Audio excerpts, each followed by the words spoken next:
Welcome to the Lockdown Lounge. I'm Belladonna, your host, and with me tonight is my lovely partner in crime, Daniel J. Shields. He is Hello. the international magic man of misdirection and mystery, and together we make the The Shields. shield.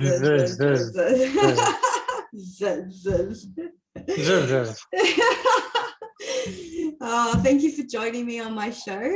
I know you are one of my biggest fans, so I do appreciate your participation. If not the biggest fan. Oh, you're definitely the biggest fan. All right, so I guess the first question I do have for you, which is probably the most common question I ask almost every magician who joins me on my show, is how did you become a magician? That is a good question, and I get that a lot from everyone. And my story is a little bit different from most other stories. I did not receive a magic set when I was 5 or 6, as a lot of people do. I got into magic very late. I was in my late 20s when I started magic. Now, I joined the military when I was just relatively young, and there was always poker games going around. So I got a lot into poker. I got really good at poker. That became my thing. And being as the military has me at a lot of isolated locations, I played a lot of online poker. I actually became relatively good to the point where I was in the top 100 ranked in the Asia Pacific region the Asia Pacific region, I guess. Yeah. But yeah, so I was doing all right for myself as far as poker goes.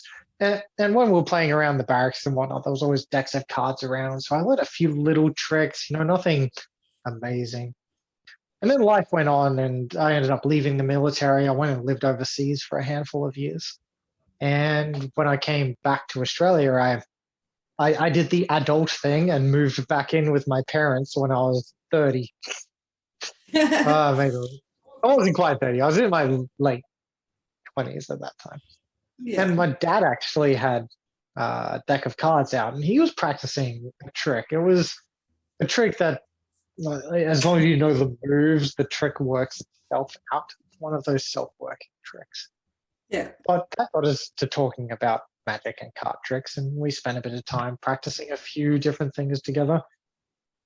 And that's kind of where it took off. My dad, in his very, very, very late 20s, got me into magic when I was in my late 20s. And it just kind of blossomed from there. Now, online poker became illegal in Australia. And when that happened, I needed another hobby to fall back on. And whilst magic didn't pay quite as well as poker did at that time, it gave me something to fill in my extra time. I don't like to sit around being inactive. I like to do stuff. So magic became the thing to fill in my extra time. And Yeah. went on from there. And so I guess on that note, we should probably say, hi, Mom. Hi, Dad. Hi, Mom. Hi, Dad. Thanks for nurturing that magic gene.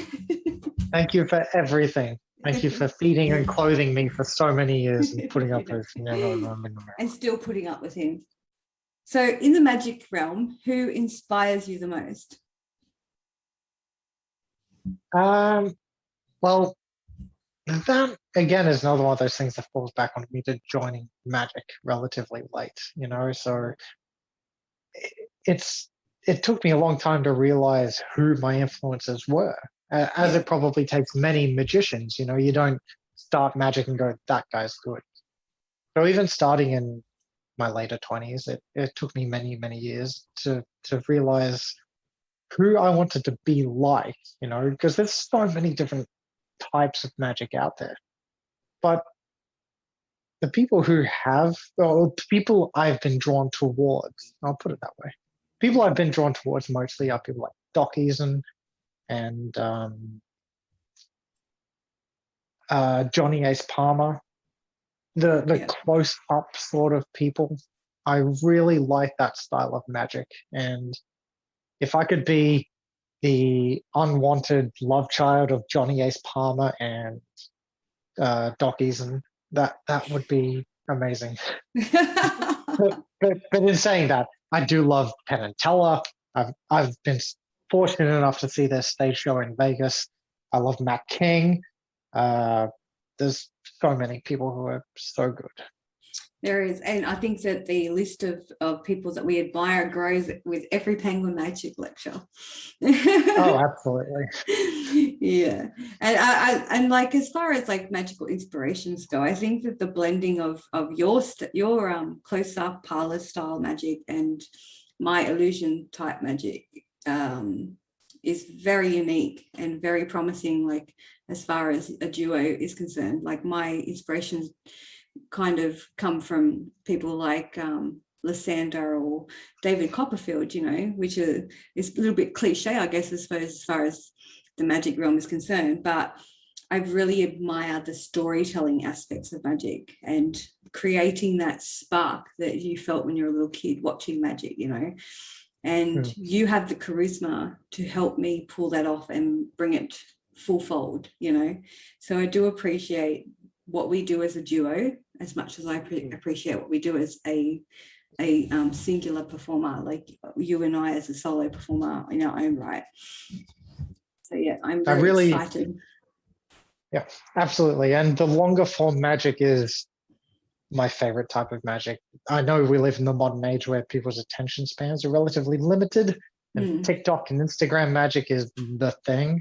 But my preferred form of magic is something like the long storytelling. Storytelling has a beginning of on this end or this end. I'm not sure which way we're filming. A beginning, a middle, and an end. You know, and that's how I like my magic to be. Yeah, it's like the long play. You know, you're telling a story. You're not just presenting a trick. And I think that that's what makes magic. You know, otherwise you're just showing a method. In saying that, if anyone's watching and they are performing short form magic, I'm not saying what you're doing is wrong. No, it's just different.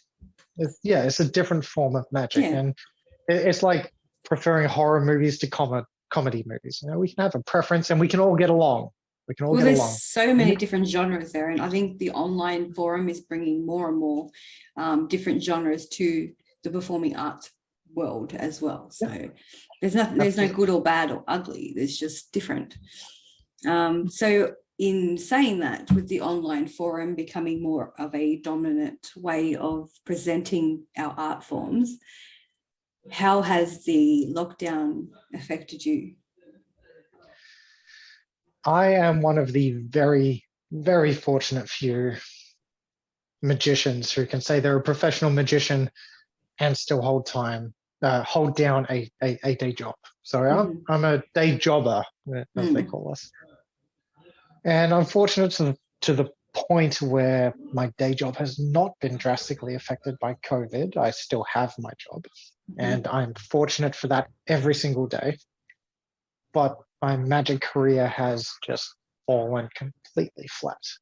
And having that side of my life, I can see where a lot of performers are coming from when they say they're struggling. I understand the struggle. If I were relying on magic at this point to get me through, I'd be in a very bad spot. Yeah. But like I said, I'm very, very fortunate. Now, you and I were planning to do a stage show together at this point, and we had to transfer that to the digital realm, and that went all right. And it was very challenging. It was very challenging. Most of my performing live before this has been street performing, and that's been cut to zero since all of this happened. And I say most of. I have done the occasional corporate event and weddings, and I've done casino jobs and worked for, not to drop names, not to drop names, but I worked for the Triple M radio station. That's probably my biggest client to this point. But like props to you, because you like you've done a little bit of online bits and pieces when COVID broke out last year. You have your own little page, Daniel J. Shields Magician. I think that's what the page is. Yes, and you were that's doing my like a Facebook page. lockdown challenge where you were presenting a trick every day or something. This Yeah. is pre-Bella. And but yeah, you're right. You've been a predominantly close-up parlor street magician, and in the okay, so just to tell everybody here, so Daniel's job takes him away from home for extended periods of time at various times throughout the year, and it's something that we have to deal with as duo because we can't always rehearse the way that normal duos do. We had our stage show prepared for V Club at the Red Rattler this year on the 21st of August, and when Daniel came home, we had to basically rewrite our entire act in under a week and present it in an online Zoom format. Now, that wasn't too bad. However, Daniel isn't used to doing stage magic in general. So writing a whole new show that focused on both of our strengths and converted it to a non-interactive, physical interactive segment was such a challenging thing for us, but we did pull it off. And I can't thank you enough for doing all that you've done with that show. That show was a little bit of a snippet of our upcoming stage show, fingers crossed. Love at first sight. But yeah, we incorporated a lot of your close-up magic, but you also did a little bit of a dance for me and threw in a bit of that David Copperfield charm for me. And you really have been the biggest supporter of our show, and I can't thank you enough. Like, you really did a great job last week. Well, there's no need to thank me. This is one of the few times where I can say we're in this together and it actually means something. Yeah. But yeah, like it has affected us, just you and I, like even not in a financial, not as financially as much as maybe other performers, because as you said, like we are day jobbers. My hours have been severely reduced, your hours, you know, like, I mean, we're all affected out in our own way. Even that aside, you know, you've become accustomed to what you've become accustomed to, and yeah, it has still taken a chunk out of our lives, whether we're full-time or not. And I know I don't want to diminish what other people are going through. I understand if this is your source of income, but you know, it's still hard. And there's no bigger supporters of the performing arts community than you and I. Like, even with our V Club online show, like every performer that was up, we promoted them as best we could.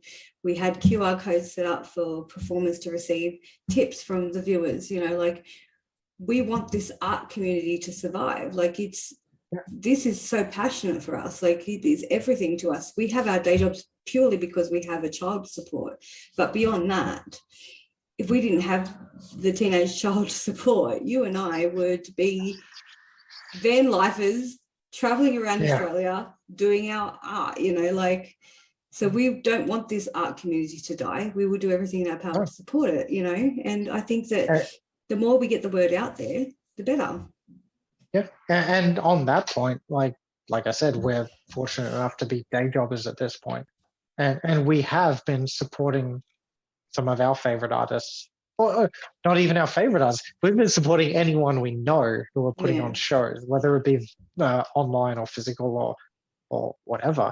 So if you do have the means, I just want to put this out there. If you have the means, if you're not affected by COVID as much as the rest of us are, please get out there and support your artists. Whether they be local or not. You know, every little bit helps, and some of us aren't able to get the government handouts that everyone else is. So please support your artists.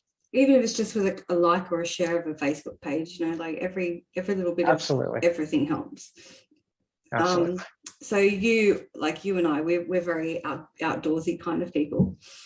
Obviously, COVID has hurt us in many ways, especially that, because you and I would frequently disappear for several days out in the bush, or go walking, or go disappearing under the stars somewhere. But when you got back from your last trip, we had other plans in mind that also involved another passion of yours that we haven't been able to indulge in this year. Would you like to share with the viewers what that is.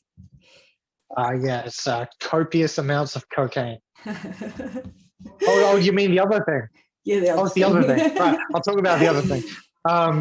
So, I mean, speaking of white powder, the snow. I really do love going to the snow. That's kind of my thing, other than magic. Which is a You bit know, ironic and considering our theme is tropical all the time. It's like the polar opposite of what we like. well, I got into this sort of. I'm going to use the inverted commas here. I got into this fashion when I was in Bali a few years ago. It just really clicked with me. I don't know why. I've started taking this to the streets, because it stands out and it gets people's attention and so on and so on. And it's just taken over my personal fashion as well. Oh, entire So this is me. lives. But going back to your original question, the snow. Yeah, that's been a really big bummer. I love the snow, and the fact that the The powers that be, Hang on a minute. Did we if just you're- finish? Did we just finish each other's Sandwiches? sandwiches? I mean, it drives me crazy because, if you're already at the snow, it's fine. You can be at the snow. But my car, or our car, I guess, our van, will make it from here to the snow in a single tank. So I don't understand how that would affect anyone. But we've not been able to get to the snow this year. And I buy my season pass a year in advance. So I'm out of pocket for my season pass. And I've not even seen the snow this year. And I wanted to take this lovely lady to the snow to teach her how to ski or snowboard or something, and invite her into that side of my life. But and to invite you into this side of your life. Yeah. Oh, yeah, that thing. Yeah, sure. I proposed earlier this year. I don't think we've mentioned that yet, have we? You were supposed to propose. Yeah. That's your plan, was to take me to the highest point in Australia. Yes. And propose. And get down on bended knee in and snow boots. ask you. Yeah, in snow. Yeah, that's fine. Get down on bended knee and ask if you would burden yourself for the rest of your life by tolerating me and my terrible jokes. And that didn't end up happening, but I asked anyway, and he said yes for some reason. Of course. I don't know why. Yeah. How could I say no to that gorgeous face with those dimples? Seriously. So I have to say I'm the happiest man in my postcode right now. Oh, you're so sweet. See, and that's why I said yes. Oh dear. So you and I, we've kept ourselves fairly busy in the last few weeks. We've actually been busy in the last few months, but we've added a few extra projects to the mix. So we've got our Magic Martini Monday, which is the latest Penguin Live lecturer, which we are very excited to announce. Next week we'll be doing Aria and Anthem, the Psychic Soulmates, which is going to be absolutely amazing because it's our first duo couple that we're going to be interviewing. So we're very excited. We also have the new project that we're going to be working on, which is going to be launched possibly tomorrow. And we're also looking at revamping our magic school. So that's in the works. But you also have another little project that you're doing on the side. Would you like to tell us about that? Yes. I have started a super nerdy project. It's for all the super nerds. So not only is it a book club, but it is a magic book club. So, if you didn't get beaten up enough in high school, feel free to come along. So what we do is I'm trying to make it every 2 weeks. 2 weeks seems like a good number to not necessarily read an entire magic book, but to read enough, or to at least lie to everyone and say you read it. So every 2 weeks we get together on Zoom. We talk about a magic book, which has been predetermined by the last book club. And we talk about the effects, the theory. If you have something you'd like to perform, that'd be fantastic. If you have something to add, any criticisms, it's just an open forum about whichever book is selected for that fortnight or 2 weeks. I know some people don't use the word fortnight, you dirty North Americans. Hang on, fortnight? No, you're doing it wrong. Do I need to do it? Yeah, I don't know how to do it. I don't know how to do the floss. I don't know. I'm too old for that. Yes. And yes, I do remind people we have a 14-year-old son, so we know very well. I was just going to say. The pains of let's get him down. He's a pain in my fortnight, I tell you. So every 2 weeks we just, it's very casual, and consistency is more of the key than formality, I believe. It's more to get together and talk Magic, but to have a book where everyone goes, yeah, I read through the introduction and it said this, to have something to talk about would be nice. And it's more about community and outreach and staying connected to each other through these difficult times. Well, it is difficult times. We're all in this together. It is difficult times. And I mean, for mentally, a lot of magicians, as a rule, aren't usually very social creatures. We like to be in our own little world, and we like to create magic. So it's very hard to reach out. But yeah, so I'm assuming that every fortnight somebody will be encouraged to perform at least one trick or explain one method that they found that was, or maybe touched them or impacted them or made them was thought-provoking in some way. Yes, that's it. I mean, if someone brings one thing to the meeting, that's lovely. Yeah. And it doesn't necessarily need to be groundbreaking, but if you just say, he did it this way, and I think perhaps this way would be better. Like I said, we invite criticism, we invite anything. Positivity, it's just about outreach and talking to each other, essentially. But read the damn book. I don't want to be the only person reading the book every week. And so definitely, I'm assuming that you're going to consider creating a Facebook page for this book club. That is a fantastic idea. The word, yeah. That's a fantastic idea. At this point, it's just been word of mouth, and I've been inviting friends. But a Facebook page for the Magic Book Club would probably be a good idea. Yeah, I mean, you can associate it with a group that can be invite only, where you can actually upload the reviews of the book that your members want to add or whatever. But yeah, I think it's a very exciting idea, and I really like the idea, especially in the era of DVDs and online tutorials. It's really good to kind of get people back to the roots of books. I am not a big reader, as you know, but I do enjoy being read to. And I do like the idea of books. I have magic book collection. I just haven't cracked them open as often as I probably should. But I will make an effort for this book club. So I look forward to the next one. On the other side of the coin, this is kind of self-serving, because I understand a lot of the better secrets in magic are in books. Yeah. So I'm trying to force myself to read more. I'm a lot like you. I'm a visual learner. Mm-hmm. I would rather sit down and watch a download that I've got from yourfavoritemagic.com. Yeah. But yeah, the good stuff is in books, and the value for money in a book is so good. If you buy a book for, let's say, $100, you're still going to get 20 tricks, 10 tricks. Let's say you get 10 tricks and it's $10 per trick. The average download for a single trick is a lot more than $10. The value for money in books is so good, and people seem to have forgotten that. Maybe they've not forgotten, but a lot of people are visual learners. I understand the balancing act between the two. Well, but see, the thing is I think with books, with a lot of magic books, they start off with this is how the magic trick will evolve. This is how the outcome will become. Okay, and then they say the method. So I think that the fact that you don't get to see visually the full presentation lets your imagination build your own personal act. And I think that's where the magic differs. So when you're watching a magic DVD, you tend to mimic the artist you're watching.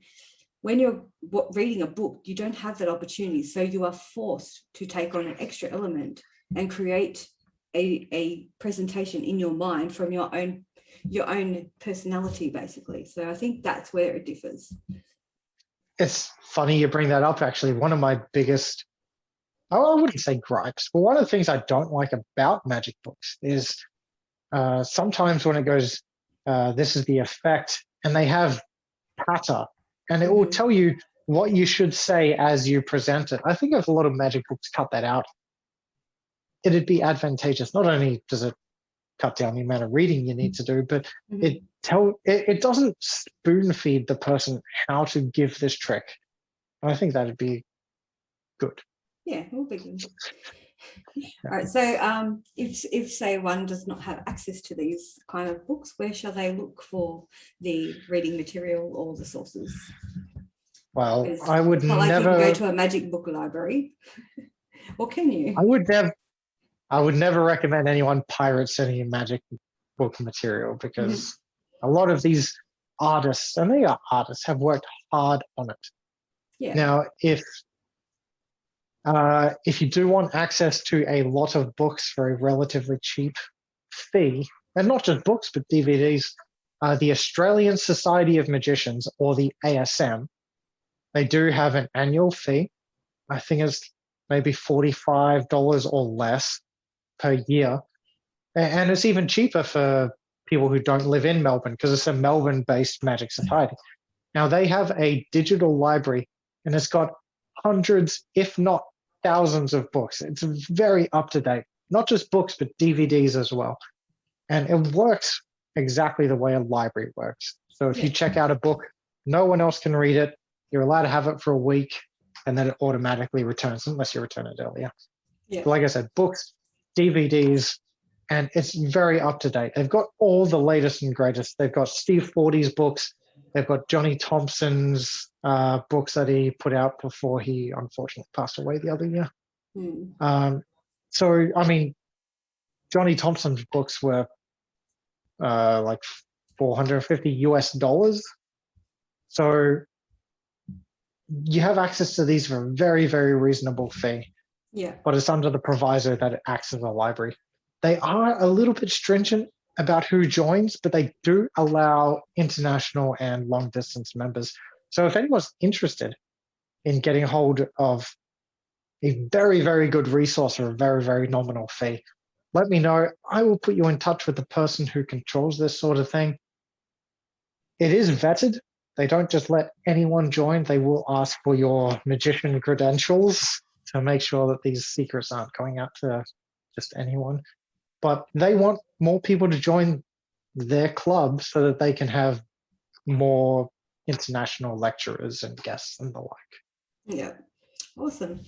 Well, so I guess that's pretty much all we have to talk about in regards to our online ventures and COVID, the impacts on the community. I think I will add one more thing. So this week we did lose a very dear magician to us. His name is Tony Jr., and he lost his battle with COVID, unfortunately. Daniel and I would love to share our heartfelt condolences to his family and his friends and his loved ones. It's a very, very sad loss for everybody and the magic community. Thank you so much for the magic, Tony, and we hope you found peace. On that note, we would like to see you again on the Lockdown Lounge, so please join us. And Daniel and I will have some more things in the works, so if you want to see more of Daniel or myself, you can check us out on the Shields' Australian Magic Duo on Facebook or YouTube or Instagram. Daniel also has his own page, Daniel J. Shields Magician, and I have Magician-Belladonna. So please check out those pages, like, share, and support your artists. All right, until next time, see you later.